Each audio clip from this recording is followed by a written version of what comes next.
one more time to our channel, Healthier Grief Journal. In this video, we're going to be discussing about 4 misconceptions regarding grief. Please enjoy the video, watch until the end, and if possible, subscribe. That will be tremendous amount of support for us, and it will keep us motivated to keep sharing good information and good tips to people who might be going through a difficult times in their lives. Thank you and enjoy.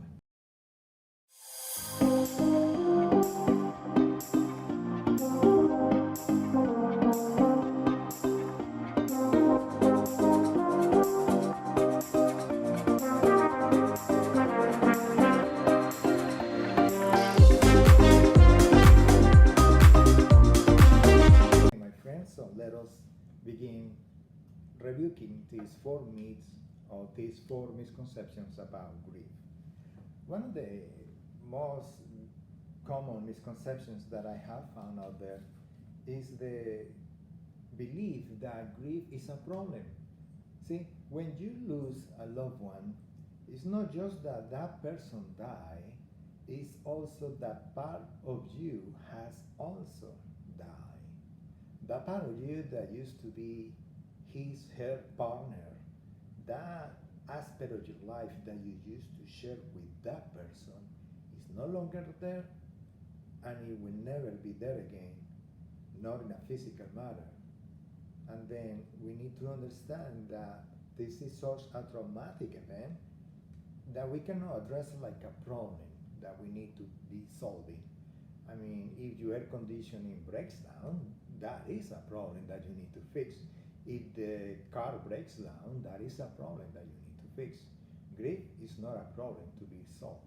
Grief is a journey, grief is a mystery, and we need to live it, we need to go through it, and eventually we're going to start growing with it and understanding that perhaps if taken with a healthier approach, they might be a beautiful destination, they might be a new future, a new life.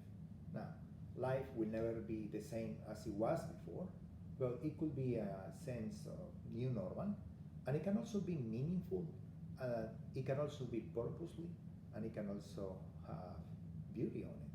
So that's the purpose of this channel. Remember, misconception number 1, grief is not a problem to be solved. Now, misconception number 2 is the belief that grief is only related to the death, that we only start grieving after somebody dies. Yes, that is true. We experience grief when somebody dies. The Bible speaks about that.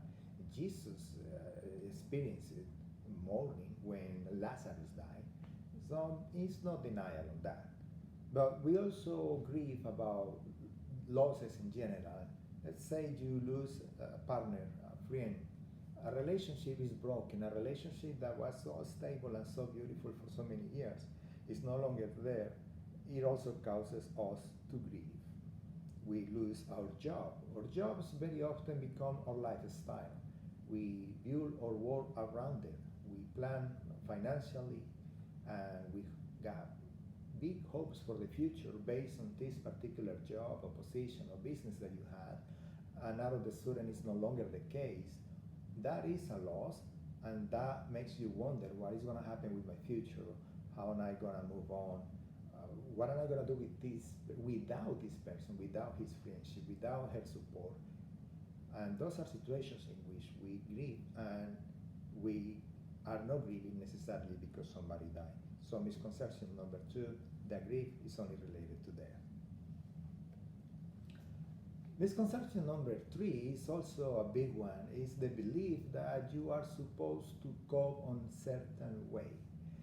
Like this is a process and it's normal for people to begin in this stage, let's say denial, and then move to anger, and then bargaining, and then all these stages are confusing sometimes because we tend to forget something that the author of this theory made emphasis on, and that is that not everybody will go through the same stages. Not everybody will experience all of them, and just because you think that you are past one of them, it doesn't mean that at any given moment in your life, you're gonna find yourself coming backwards to that stage. So this is a misconception that you need to cope on certain particular way according to textbooks. No, you need to live according to you. You need to adapt to what is working for you. What is it that is bringing you peace, and what is it that brings you comfort? Is it meditation? Is it prayer? Is it a vacation? Is it a hike?